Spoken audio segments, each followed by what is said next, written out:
Welcome to Success Blueprint for JEE and NEET. Join the class 11th Biology. Study at your own pace and save your time and energy. Please like and subscribe for more educational videos. Introduction. Today is a sunny day. Vishal is in the garden to enjoy the day. Suddenly, he looks at a flower and he likes it. As he approaches the flower, he just withdraws his hand in a fraction of a second.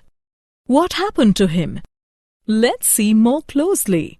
When he touches the stem of the flower, the thorn on it pinches him and sensors detect stimuli present below the skin, and this stimuli passes to central nervous system, and in response, the skeletal muscles contract and he withdraws his hand. So, throughout this module, we learn neural control and coordination. Objectives. At the end of this lesson, you will be able to describe human neural system, explain structure and functions of neuron, explain generation and conduction of nerve impulse, explain transmission of impulses, describe central neural system, explain reflex action and reflex arc, explain structure and working of human eye and human ear. Neural system. Neural system controls and coordinates the activities of the body. Neuron is the structural and functional unit of neural system. It carries information from one part of the body to another. The nervous system of invertebrates is smaller, with fewer neurons as compared to vertebrates. Human neural system. Human neural system is grouped into two parts: central nervous system, peripheral nervous system. Central nervous system can be further divided into brain and spinal cord. Peripheral nervous system includes cranial nerves and spinal nerves. Nerve fibers are of two types. They are afferent fibers and efferent fibers. Afferent fibers. These fibers carry impulses from organs or tissues, such as sense organs, to central nervous system. Efferent fibers. These fibers carry impulses from central nervous system to organs or tissues, such as muscles and glands. Peripheral nervous system. Peripheral nervous system has two divisions, that are somatic neural system and autonomic neural system. Somatic neural system transmits impulses from CNS to voluntary organs, whereas autonomic neural system from CNS to involuntary organs such as cardiac muscles. Autonomic neural system can be further classified into parasympathetic neural system and sympathetic neural system. Parasympathetic division control functions such as inhibiting heart rate, constricting pupils, etc., whereas sympathetic division often has opposite effect such as speed up heart rate, dilate pupils, etc. Neuron as structural and functional unit of neural system. A neuron has three major parts: cell body, dendrites and axon. These specialized cells are responsible for receiving and transmitting information. The cell body contains cytoplasm, cell organelles and Nissel's granules. They are also called granular bodies. Dendrites are extensions from the cell body. They receive neural impulse from receptors and several other neurons and then transmit impulse towards cell body. A long fiber which transmits impulse away from the cell body is called axon. Each axon ends as bulb-like structure called synaptic knob, which possesses neurotransmitters. There are three types of neurons. They are unipolar, bipolar and multipolar. Unipolar, only one axon is present. Bipolar, one axon and one dendrite is present. Multipolar, one axon and two or more dendrites are present. There are two types of axons: myelinated and non-myelinated. Myelinated axons are enclosed by Schwann cells that form a fatty layer called myelin sheath, and the gap between two consecutive myelin sheaths is called nodes of Ranvier. Whereas in non-myelinated axons, there is no myelin sheath around axon, generation and conduction of nerve impulse. A nerve impulse is a signal that is transmitted along dendrites or axons due to ions moving across voltage-gated channels in the neuron's plasma membrane. Due to the electrical voltage, the voltage-gated channels open and close, so we can conclude that they are affected by electrical charge around them. A charge difference is maintained between the inside and outside of the cell when a neuron is at rest. By active transport through sodium-potassium pumps, this charge difference is produced and maintained. The pumps send sodium ions out of the cell and bring potassium ions into the cell, while other channels allow some potassium ions flow back out of the cell, whereas the sodium ions cannot easily get back in to replace the lost positive charges. It results that the exterior of the cell has a net positive charge and the interior has a net negative charge. The charge difference between the interior and exterior of the cell is called the resting membrane potential. Now, when a stimulus disturbs the plasma membrane on a dendrite, a nerve impulse begins, causing opening of sodium channels. Sodium ions flow into the cell and lessen the charge difference at that location. If the charge is enough, it will cause other voltage-gated sodium channels near it to get open. As so many sodium ions flow into the cell at that location, causing the membrane depolarized, with inside the cell having a net positive charge and the outside of the cell having a net negative charge. This also affects neighboring voltage-gated sodium channels, causing them to open and move depolarization along the membrane. This moving depolarization is called an action potential. Changes behind the action potential restore the resting membrane potential. The voltage-gated sodium channels close and voltage-gated potassium channels open, due to which a rapid flow of potassium ions out of the cell occurs and repolarizing the membrane again, so that inside of the cell is again negative and outside of the cell is again positive. Sodium-potassium pump restores the resting membrane potential and re-establishes the correct concentration of sodium and potassium ions inside and outside of the cell. Transmission of impulses. To transmit a signal between two neurons, an electrical impulse must be transferred over a synapse. A synapse is a junction across which an impulse passes from axon terminal to a neuron. It is formed by the presynaptic and postsynaptic neuron. As the action potential flows down the axon, when it reaches to the axon terminal, calcium channels open, through which calcium ions move into the neuron. After that, neuron makes and stores neurotransmitters in vesicles. As calcium binds to the vesicles carry neurotransmitter towards the presynaptic membrane. When the vesicles come in contact with the axon terminal membrane, the neurotransmitter is released into the synaptic cleft. It is the gap between the presynaptic and postsynaptic neuron. Now, the neurotransmitter diffuses across the synaptic cleft and binds to the receptors present on the postsynaptic neuron. It activates the receptors on postsynaptic neuron, and then receptors allow sodium ions in the neuron by facilitated diffusion, causing an action potential in the postsynaptic membrane. The released neurotransmitters diffuse back into the synaptic cleft and vesicles recycle some neurotransmitters. Central neural system. Central nervous system is a processing center for the nervous system. It is covered in cranial cavity. It has 3-layer connective tissue membranes. The outer layer is dura mater, the middle layer is arachnoid matter, and the inner layer is pia mater. These layers are called cranial meninges. The space between pia mater and arachnoid matter is filled with cerebrospinal fluid. The human brain can be divided into 3 parts: forebrain, midbrain, and hindbrain.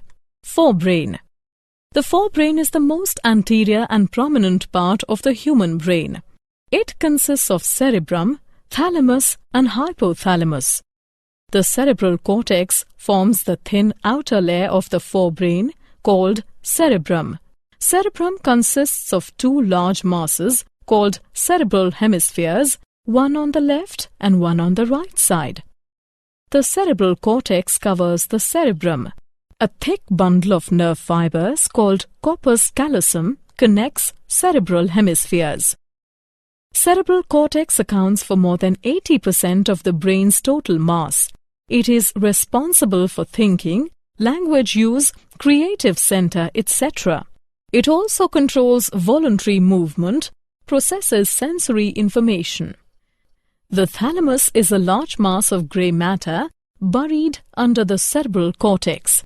Thalamus consists of a pair of egg-shaped structure that route information from sense receptors to the processing centers of the brain in the cerebral cortex. Just under the thalamus, a pea-sized structure is present called hypothalamus. It helps in regulating many vital body functions such as hunger and thirst, fluid concentrations, temperature of the body, reproductive process, etc. The limbic system is a group of interconnected structures that includes the amygdala, hippocampus, parts of the thalamus and hypothalamus. Midbrain. Midbrain lies above the hindbrain and contains nerve pathways connected with the forebrain. The midbrain performs an important role in automatic movements of the eye muscles. Parts of the midbrain make up the brain stem. The reticular formation is a web-like network of neurons that rises from the hindbrain and passes through the midbrain to the thalamus in the forebrain. It plays a key role in regulating states of attention, alertness, and arousal. Hindbrain. The lowest part of the brain is called hindbrain. The hindbrain includes medulla, pons, and cerebellum.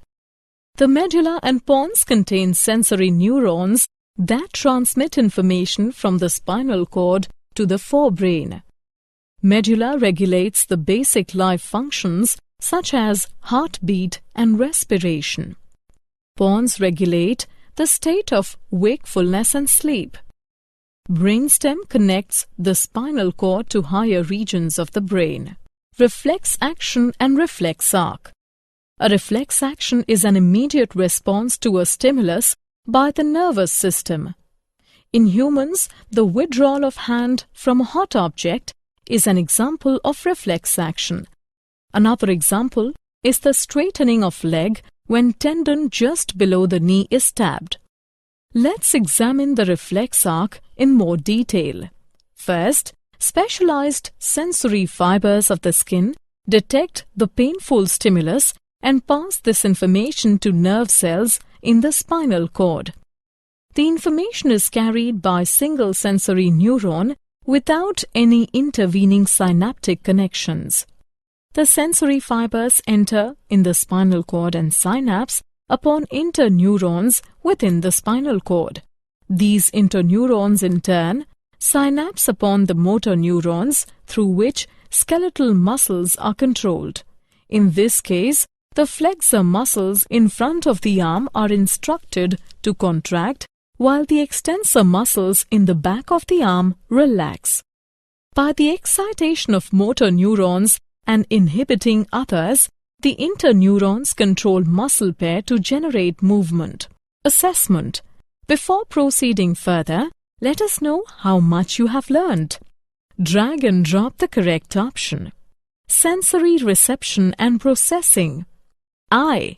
Human eyes are roughly spherical organs located in the eye sockets or orbits. Parts of an eye. The wall of the human eye consists of 3 layers. The outermost is durable fibrous layer called sclera, the white of the eye, and the cornea through which light enters into the interior of the eye. The middle layer consists of 3 parts: choroid, ciliary body, and iris. Choroid is the largest portion of the middle layer. The ciliary body contains smooth muscle fibers that control the shape of the lens, permitting us to focus on incoming light. The iris is the colored portion of the eye visible through the cornea. The dark opening in the iris is called pupil. It allows light to penetrate the eye. The smooth muscles of the iris regulate the diameter of the pupil. The innermost layer of the eye is retina. 2 types of photoreceptors on retina are rods and cones. The rods are sensitive to low light, whereas cones operate only in brighter light. The axons of the ganglion cell in the retina unite at the back of the eye to form optic nerve. As this area contains no photoreceptors, it is insensitive to light. It is also termed as the blind spot. A tiny pit is located in the macula of the retina and is called fovea. It provides the clearest vision of all, as mostly cones are located on fovea. The space between cornea and the lens is called aqueous chamber, and it contains aqueous humor. The space between the lens and the retina is called vitreous chamber, and it contains vitreous humor. Mechanism of vision. Light reflected from an object enters into an eye through cornea and lens, and then the light is focused on retina and generates action potential in rod and cones. Eye contains photopigments formed of opsin and retinol. Light changes the structure of opsin, due to which permeability of the membrane also gets changed. It creates potential difference in the photoreceptor cell, which generates action potential in the ganglion cells through the bipolar cells. These potential are transmitted to visual cortex of the brain through optic nerve. The impulses are analyzed in the cortex and image is formed on the retina. The ear. The human ear is a special organ. It serves 2 functions. It detects sound and it detects body position, enabling us to maintain balance. Anatomy of the ear. The ear consists of 3 portions: the outer ear, the middle ear, and the inner ear. The outer ear. The outer ear consists of an irregularly shaped piece of cartilage covered by skin, the pinna, and the earlobe, a flap of skin that hangs down from pinna. The outer ear also consists of a short tube, the external auditory canal, which transmits sound waves to the middle ear. The external auditory canal is lined by skin, which contains sweat glands that produce earwax. Earwax traps foreign particles and contains a natural antibiotic substance that may reduce ear infections. The middle ear. The middle ear lies within the skull. The eardrum or tympanic membrane separates the middle from the external auditory canal. There are 3 muscular bones inside the middle ear called ossicles. They are malleus, incus, and stapes. The stapes is attached to the oval window of the cochlea. The middle ear activity opens to the pharynx via eustachian tube. It helps in equalizing pressure in the middle ear. Anatomy of ear. The inner ear. The inner ear consists of fluid-filled tubes in the temporal bone of the skull. The bony tubes filled with perilymph within the bony labyrinth cellular tubes are present, called membranous labyrinth, filled with endolymph. The bony labyrinth has 3 major sections: the cochlea, the semicircular canals, and the vestibule connected to cochlea and semicircular canals. Cochlea consists of racines and basilar membrane. The oval window is present behind the stapes, and round window is bulging outwards in the inner ear. The organ of Cody is present on the scala media side of the basilar membrane. It contains hair cells that act as hearing receptors. The end of hair cell is connected with the afferent nerve fibers. Above the hair cells, a membrane called tectorial membrane is present.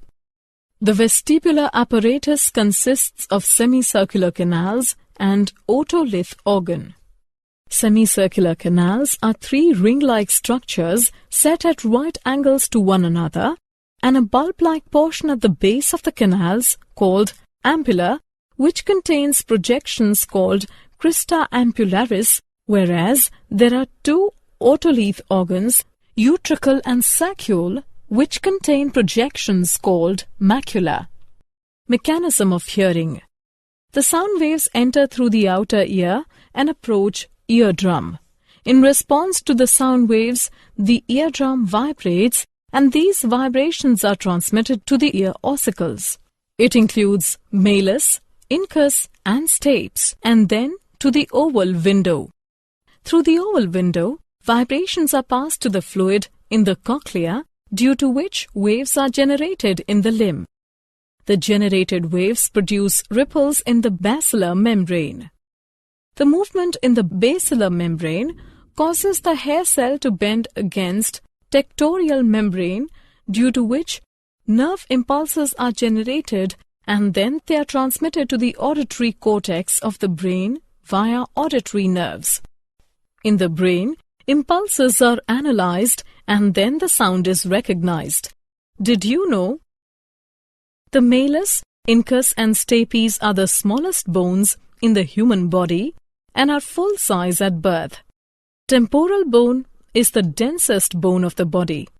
Human eyes can process 36,000 bits of information every hour. Summary. Let us summarize what we have learnt. Neural system controls and coordinates the activities of the body. Human neural system is grouped into central and peripheral nervous system. Central nervous system can be divided into brain and spinal cord, whereas peripheral nervous system is divided into somatic neural system and autonomic neural system.